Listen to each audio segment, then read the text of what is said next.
salah berguru, dia panggil bermudah-mudah juga. Baca sendiri atau belajar dengan guru yang tidak mahir. Ilmu akidah, belajar akidah mai atas pagar gitu. Ai togok. Ni. Baik. Tu masuk pada kata bermudah-mudah belaka tu. Nah, ataupun mengambil kefahaman akidah tu daripada mulut orang ramai. Orang duk kecek. Ni.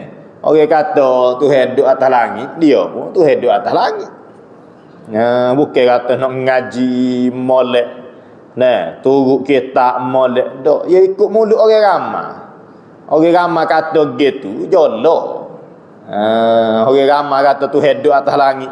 Sebab tu kita doa, tangan tak ada langit. Dia pun Tuhan duduk atas langit ketek. Ikut akidah orang ramai. Ni. Bukan dengan jalan ngaji dak. Masuk bermudah-mudah belaka tu. Nah. Dengan kukuk telefon gitu ya. Nah. Ia telah buat bermudah-mudah dengan dia dengan ilmu usuluddin ni. Oleh ia jahil-jahil. Orang jahil-jahil lah tu buat mudah dengan ilmu usuluddin. Tak. Gamuk tu bi mulut ngaji gapo ilmu akidah. Tak kenal Tuhan lagi. Tergamuk tu bi mulut gitu. Nah, terlebih pada jahil dah tu. Nah, ni. Orang jahil pun tak gamuk kecek gitu. Ilmu akidah, ijma' ulama, seafda-afda ilmu. Tu dah. Ilmu yang wajib dipelajari seawal usia balik, ijma' ulama, seafda-afda ilmu. Kalau ilmu-ilmu lain tu kita hanya sebagai wasilah dan sebagai tangga. Ilmu akidah ni ialah maksud, tujuan. Kalau ilmu fiqh kita belajar cara nak ibadat Tuhan. Ilmu tasawuf nak cuci hati kita. Ilmu nahwu belajar ilmu bahasa Arab. Ilmu akidah ni Tuhan tu sendiri. Belajar nak kenal Tuhan tu sendiri tu. Fiqh nak ibadat ke Tuhan tu. Akidah ni nak kenal Tuhan tu sendiri dah. Ilmu lain ni hanya sebagai wasilah, sebagai perantara, sebagai tangga sahaja. Maksud tujuan ilmu tu mana? Nak kenal Tuhan tu. Maka ilmu akidah tu jadilah ia seafda-afda ilmu, seutama-utama ilmu, kerana dia nak kenal Tuhan tu sendiri. Tiba-tiba bermudah-mudah. Tak kenal Tuhan lagi. Umur 50 ngaji gapo lagi. Nak kenal gano bagi dia tak rajin ngajinya tak kenal. Tu.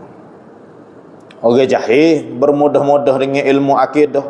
Ada pun orang yang betul-betul alim, dia habis dah ngaji ilmu akidah, khotel dah kitab akidah, dia cari pula ilmu akidah pula ngaji lagi. Pasal dia tahu keutamaan ilmu akidah tu setara mana.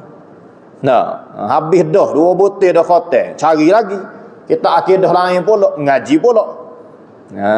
Tu dah. Tu baru orang yang tahu keutamaan ilmu.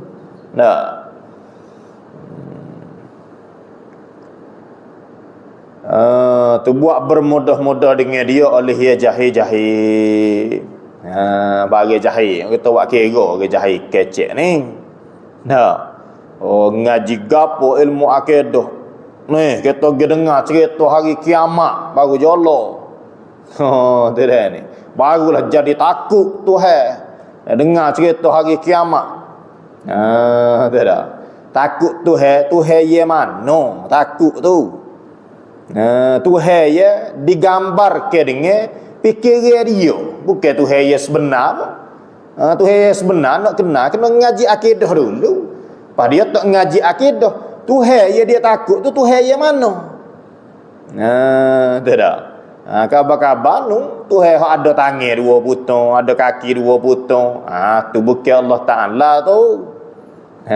Tu dah. Tu berhala dalam kepala remo tu. Dia buat berhala dalam kepala dia. Kalau Hindu tu dia buat berhala luar ada sekor duk luar cokong. Ni dia buat berhala dalam kepala dia. Dia buat berhala. Ada tangan, ada kaki, putih mata, gening kali. Tuhan. Tu dah. Pada dengar cerita kiamat apa ceruh. Tu dah. Tak faham keutamaan. Tak. Dia berasa habis jauh dah tu. Dia dengar cerita hari kiamat, cerita pada mahsyar, cerita syurga, cerita neraka. Ajak ngaji ilmu akidah, tak kenal Tuhan lagi.